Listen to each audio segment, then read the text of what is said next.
Salut à toutes et à tous, on se retrouve pour une nouvelle plongée en profondeur aujourd'hui.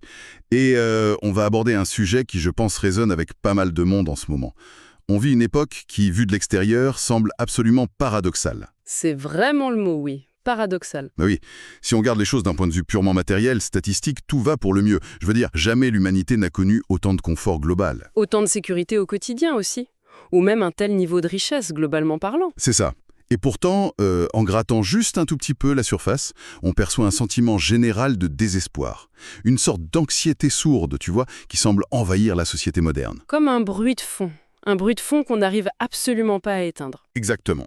Et c'est un constat que beaucoup de personnes partagent aujourd'hui. L'objectif de notre analyse d'aujourd'hui, la mission de ce décryptage, c'est de comprendre pourquoi. On va analyser les idées assez fascinantes du livre « Tout est foutu 1 », un livre sur l'espoir, de Mark Manson. Oui, parce qu'on a accès à toutes les connaissances du monde dans notre poche. On vit plus longtemps. Et paradoxalement, les cliniques de santé mentale ne désemplissent pas. C'est fou quand on y pense. L'idée ici, c'est d'aider ceux qui nous écoutent à comprendre pourquoi notre monde moderne génère autant d'angoisse, malgré tout ce confort. Et surtout, de repenser totalement la notion même d'espoir. Parce qu'on a toujours tendance à voir l'espoir comme le remède absolu. La lumière au bout du tunnel, en fait. Mais cet ouvrage prend cette idée totalement à contre-courant. Ça bouscule pas mal de certitudes.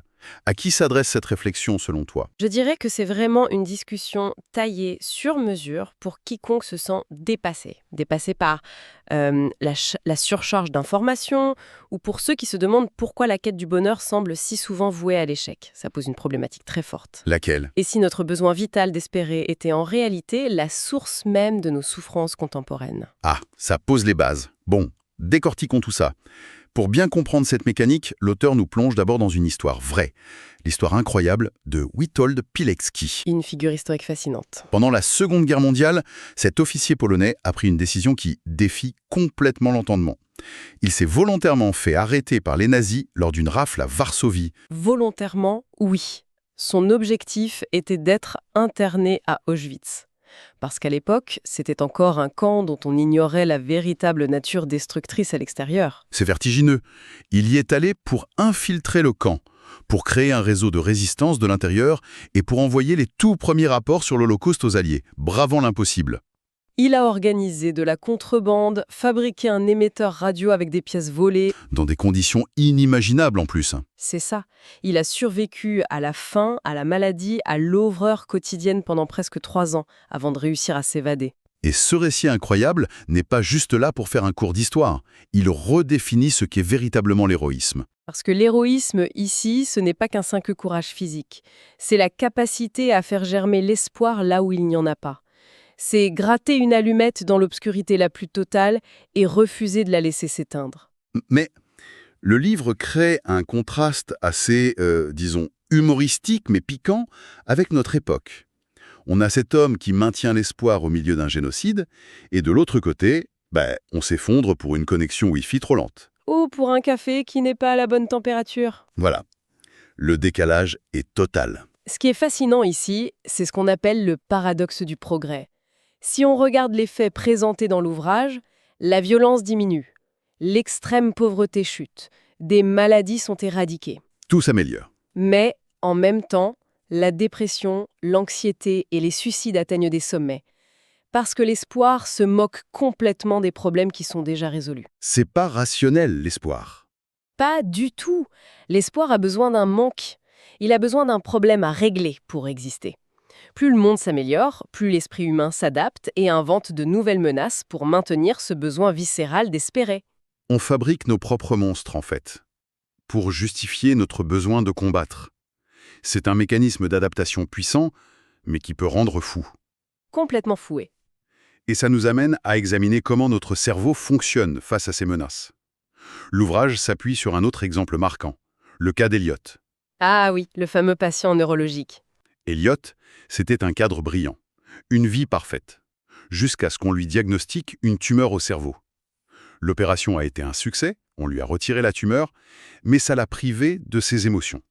Par contre, son intelligence analytique est restée totalement intacte. Et c'est là que ça devient vraiment intéressant. Contre toute attente, la vie d'Eliot s'est effondrée. Sans émotion, il est devenu incapable de prendre la moindre décision. Il pouvait analyser pendant des heures s'il devait écrire avec un stylo bleu ou un stylo noir, peser le pour et le contre, mais sans émotion pour dire « je préfère celui-ci », il restait paralysé. Il a perdu son travail, ses relations, juste parce qu'il ne ressentait plus l'importance des choses. Et l'auteur utilise une analogie géniale pour ça, la voiture de la conscience. C'est une métaphore très visuelle. Imaginez l'esprit humain comme une voiture. Traditionnellement, on pense que notre cerveau pensant, notre logique, est au volant. Et que le cerveau des émotions est le passager turbulent à l'arrière, qu'il faut faire taire. Voilà. Mais le cas d'Eliot prouve l'inverse. Dans la réalité, c'est le cerveau des émotions qui est au volant. C'est lui qui contrôle l'accélérateur et le frein. Le cerveau pensant est juste relégué sur le siège passager avec une carte routière. Il dit « Attention, il y a un ravin », mais c'est l'émotion qui tourne le volant. Ça détruit complètement l'illusion de la maîtrise de soi par la pure volonté.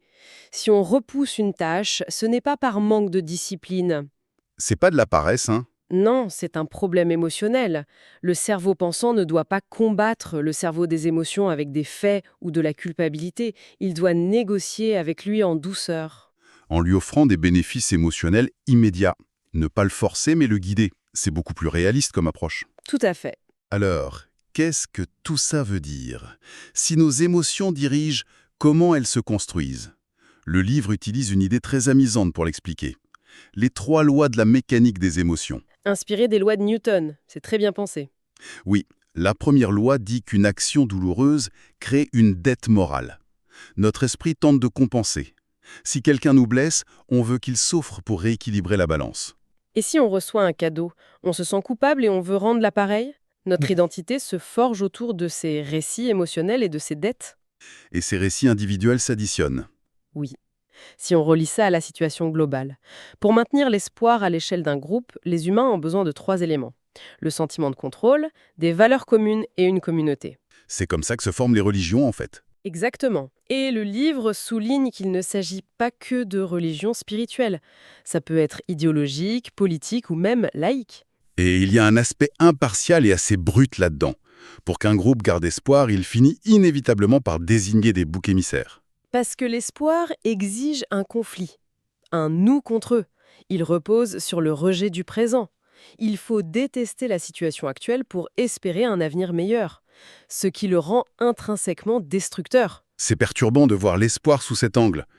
Mais du coup, qu'est-ce qu'on peut en tirer concrètement pour la vie de tous les jours? Comment on gère ça? L'ouvrage explique la différence entre la mentalité adolescente et la mentalité adulte. L'adolescent émotionnel voit le monde de manière transactionnelle. C'est-à-dire qu'il marchande tout le temps. C'est ça. Si je fais un effort, le monde me doit le bonheur. Il cherche constamment à marchander. Mais l'adulte, en revanche, agit selon des principes inconditionnels. Il cite Kant, d'ailleurs, le philosophe. Oui, la formule de Kant, traiter l'humanité toujours comme une fin et jamais simplement comme un moyen. On ne fait pas les choses justes pour obtenir une récompense future, on les fait parce que c'est juste. Sinon, on passe sa vie à courir après un bonheur conditionnel qui recule sans cesse. Et ça nous amène à un concept très visuel que j'adore dans le livre. L'effet point bleu. Ah oui, cette expérience psychologique est folle. Des chercheurs ont demandé à des gens de repérer des points bleus parmi des points violets sur un écran. Au début, tout va bien. Puis, les chercheurs ont diminué les vrais points bleus sans rien dire. Et les cerveaux des participants se sont adaptés. Ils cherchaient tellement leur cible qu'ils ont commencé à voir du bleu là où il n'y avait que du violet. Ils ont élargi la définition du bleu. Et notre cerveau fait exactement la même chose avec les problèmes. On s'habitue tellement au confort qu'on perçoit le moindre petit désagrément comme une tragédie absolue. Un train en retard devient la fin du monde. Parce que notre cerveau est programmé pour chercher des menaces, même quand il n'y en a plus de vraies. La souffrance est donc inévitable en fait. C'est la seule véritable constante universelle de la vie. Le livre le rappelle très clairement. Chercher à éviter la douleur à tout prix nous rend extrêmement fragiles. Le confort nous atrophie. Exactement. La solution pratique pour s'épanouir, c'est de cultiver l'antifragilité, en choisissant volontairement ses propres limitations et ses propres luttes. Choisir sa propre souffrance. Ça sonne un peu maso dit comme ça, mais c'est profond. Accepter la douleur du sport, la douleur d'une discussion difficile. Parce que c'est la seule forme de véritable liberté face aux distractions modernes. C'est reprendre le contrôle de son cerveau, des émotions. En guise de conclusion, ce livre a vraiment un esprit frondeur, un peu provocateur, mais profondément bienveillant. Il ne nous dit pas de chercher de nouvelles raisons d'espérer. Non, il nous invite à embrasser l'idée de la mort fati de Nietzsche, aimer son destin tel qu'il est, avec son lot de douleur et de joie, sans attendre qu'un avenir meilleur vienne nous sauver. C'est une démarche d'acceptation du présent. C'est extrêmement libérateur. Ça donne vraiment envie de s'y plonger entièrement, pour ceux qui veulent aller plus loin. Mais avant de se quitter, tu voulais ajouter une dernière chose, je crois. Oui, cela soulève une question importante, surtout aujourd'hui. On développe des intelligences artificielles et des technologies pour éliminer la moindre friction de notre quotidien. L'avènement d'un monde sans aucun effort. C'est l'amplification ultime de l'effet point bleu. Et la question qu'on peut se poser en refermant cette réflexion, c'est si le secret d'une vie pleine de sens n'était pas d'espérer que demain soit meilleur, mais de trouver le courage d'être une meilleure personne aujourd'hui, précisément dans les difficultés du présent. Et dans un futur parfaitement lisse géré par l'IA, laissé sans aucun véritable problème à résoudre, quelle nouvelle forme de souffrance notre esprit inventera-t-il pour se sentir exister ? C'est une question qui laisse songeur. Merci pour cette analyse et merci à toutes et à tous de nous avoir suivis dans cette réflexion. À très vite pour une nouvelle exploration.